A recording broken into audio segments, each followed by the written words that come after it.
Would you look at that? Sony's PlayStation 5 is apparently going to try and compete with Xbox Game Pass.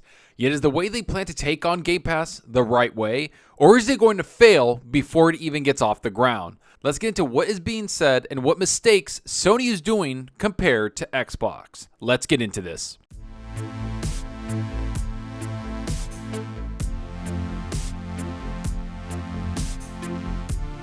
Hey, what's up everyone? Thanks for stopping by and checking out the video. Remember to hit that subscribe button and that like button. The support is greatly appreciated. And if you want to be notified on future content, make sure to hit that small little bell icon. And if you want to go that extra mile to support the channel, hit that join button. Alright, enough of that. Let's get right into this new service that, surprise surprise, Sony's PlayStation is creating to take on Xbox Game Pass. You know, Game Pass, the service that Xbox created several years ago where it basically is the Netflix of gaming. The service that most fanboys on Sony's side said PlayStation would never do, and that it's not a good service and not sustainable.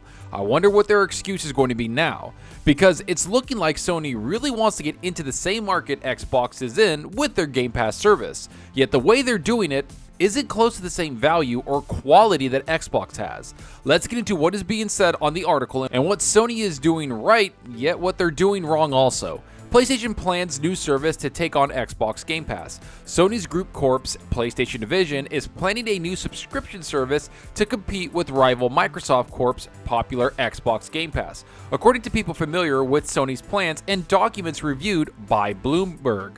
The service, codenamed Spartacus, will allow PlayStation owners to pay a monthly fee for access to a catalog of modern and classic games, said the people, who asked not to be identified because they weren't authorized to speak to the press about the plans. The offering will likely be available on the smash hit PlayStation 4, which has sold more than 116 million units, and its elusive successor, the PlayStation 5, which launched more than a year ago, but is still difficult to buy due to supply chain issues.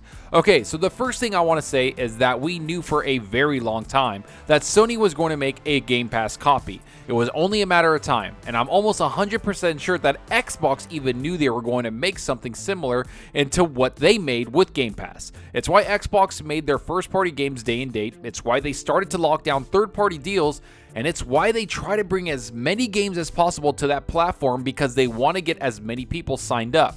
Because they want to do what Netflix basically did before Disney Plus and all the other streaming services came out. They want to lock down as many customers as possible on their service before the competition gets their stuff together. Something that we know Sony has been doing for a long time now, especially when they're so close to a release date. Something the article mentions again right here.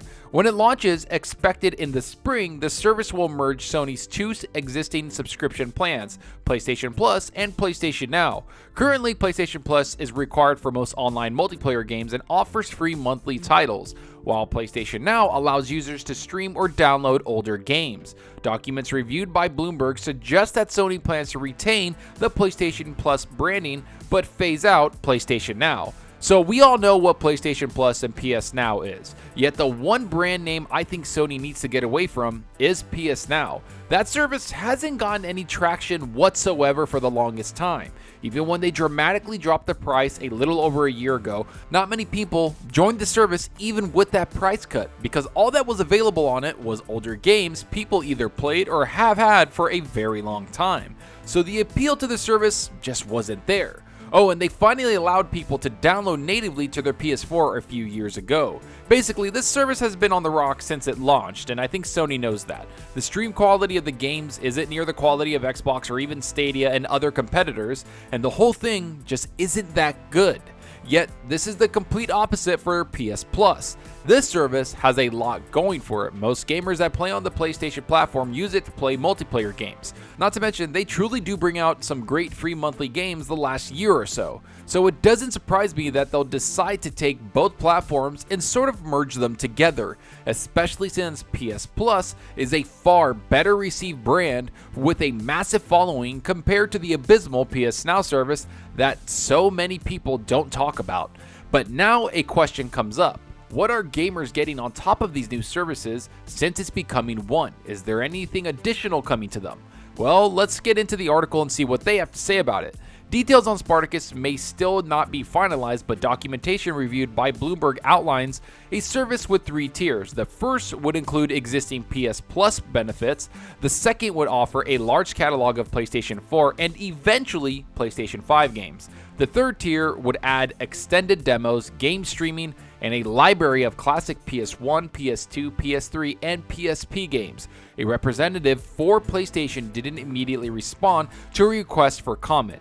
Okay, so let's get into each tier and see how each one stacks up to Xbox. Here's a spoiler, they don't. But anyways, let's move on. The first one is very basic, and you can see they basically just want people to keep their PS Plus benefits for probably the same price. So I don't expect anything different here. If you want to keep your PS Plus like it is, you can do that and they'll let that happen. No extra PS Now, no service, large catalog of games, nothing. Just the same service that you have, which I guess that's pretty cool.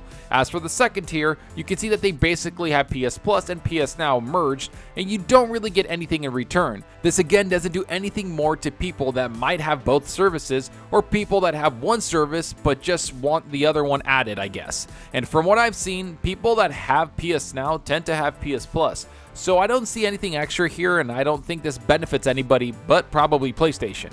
But now comes the third tier, which I have to say is pretty annoying. You can play and stream classic PS1, PS2, and PS3 games with this one. This has to be one of the dumbest things I've seen. It's as if Sony hasn't learned anything the last year, especially since Xbox provides far better back-compat integration. Instead of charging people to play older games from generations before that they might already own, why not allow them to play PS1, PS2, and PS3 games they already own without it being behind a paywall like this one? This is something I just can't get behind, especially since PlayStation 4 and 5 have sold so well. You'd think Sony would respect other people's purchases for staying on their platform for so long. Nope, you have to pay to play the games that you might already own on generations before, which makes all of these tiers look very basic. And don't get me wrong, these can change before the service launches, and I truly hope it does, because this doesn't give anything new and it actually charges people for something that should be free, back compat. Like their direct competitors have, free Xbox games from generations. If you own them, you can play them. But let's finish out this whole article and see what else is being said before we dissect this further. Although the PlayStation has outsold the Xbox in recent years, Sony has lagged behind Microsoft on the subscription front. With this new structure, Sony will look to compete with an Xbox feature that has been popular and lucrative, Microsoft's Game Pass, which is often dubbed the Netflix of video games. Has more than 18 million subscribers, it allows users to pay $10 to $15 a month for unlimited access to several hundred games. Xbox has built its overall strategy around the service in recent years, putting all of its internally published games on Game Pass as soon as they released.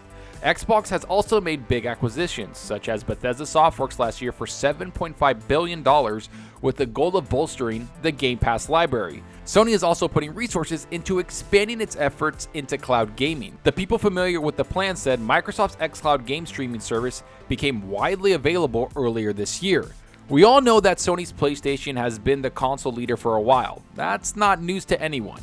Yet the other aspects of gaming is what Microsoft created, which is the services like Game Pass. And right now, between PS Now and Game Pass, it's easy to see that Xbox dominates that and it's not even close.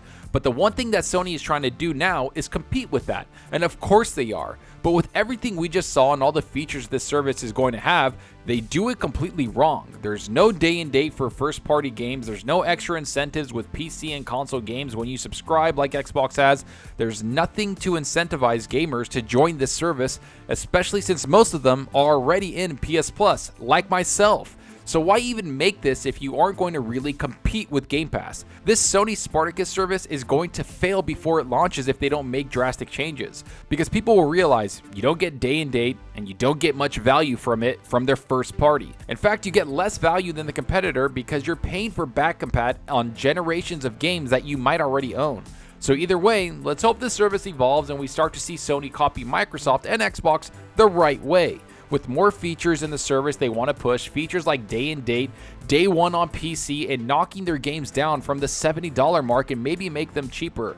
Oh, and free back compat, because right now Xbox dominates this field, and this service doesn't encourage me at all, especially when I get to play my games on the Xbox Series X, and then I could transfer to cloud and have cloud streaming right there where I left off, and then jump to my PC and then back to my Xbox. Everything is connected on Game Pass, and for $15 a month, I gotta say, it's a steal. Yet for PS Plus, I use it just for the free games. I don't really game on the PlayStation Online, so it doesn't really do anything for me.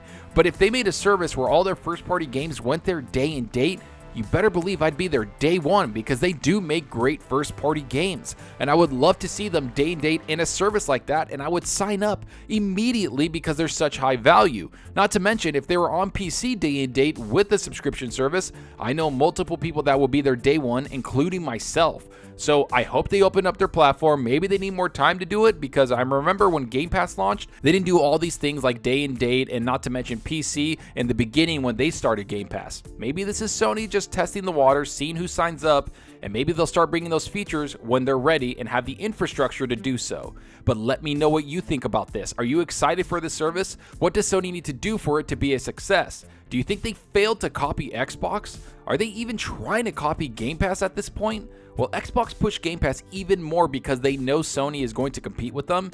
Is it good that Sony is finally trying to compete with Xbox? Because like we said before, competition is king.